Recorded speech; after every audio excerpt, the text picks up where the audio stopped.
তথ্য উপদেষ্টা নাহিদ ইসলাম বলেছেন, সংস্কারের পরই নির্বাচনের তারিখ নিয়ে আলোচনা হতে পারে।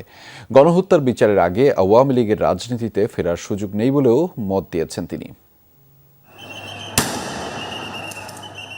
ক্ষমতাচ্যুত আওয়ামী লীগ সরকারের আমলে দলীয় স্বার্থে ব্যবহার করা হয়েছে পুলিশকে। তাই এই বাহিনীকে জনবান্ধব এবং ১৫০ বছরের পুরনো আইন সংশোধন করতে চায় এ সংক্রান্ত সংস্কার কমিশন।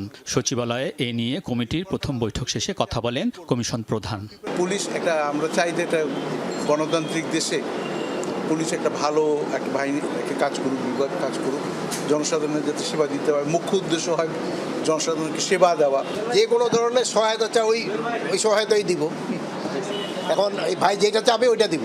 এখন কি সহায়তা চায় আমি তো জানি না এখনো। উনি যেটা চাবে তাইটা দিব। সংস্কার নিয়ে বাকি কমিশনগুলো প্রাথমিক কাজ শুরু করেছে। উপদেষ্টারা বলছেন, সংবিধান, নির্বাচনী ব্যবস্থা, দুদক ও পুলিশ সংস্কারের কাজকেই এখন গুরুত্ব দিচ্ছে সরকার। বিএনপি, জামায়াত সহ রাজনৈতিক দলগুলোর সাথে সংলাপেও বিষয়টি জানানো হয়েছে। নির্বাচন তো একটা অন্যতম লক্ষ্য আমাদের, তো সেটার জন্য একটা প্রেক্ষাপট তৈরি করতে হবে।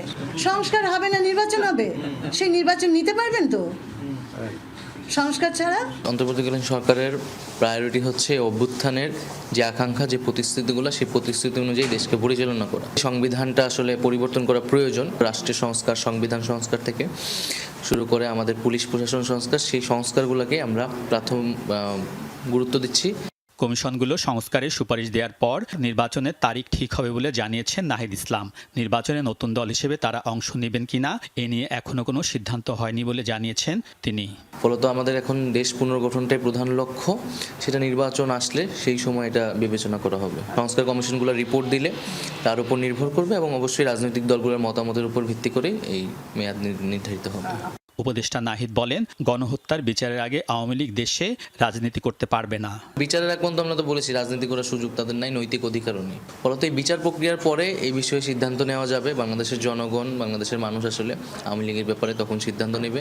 তথ্য উপদেষ্টা বলেন, ফ্যাসিস্ট দল হিসেবে নৈতিকভাবে আওয়ামী লীগ রাজনীতি করার অধিকার হারিয়েছে। আলমগীর স্বপন, যমুনা নিউজ, ঢাকা।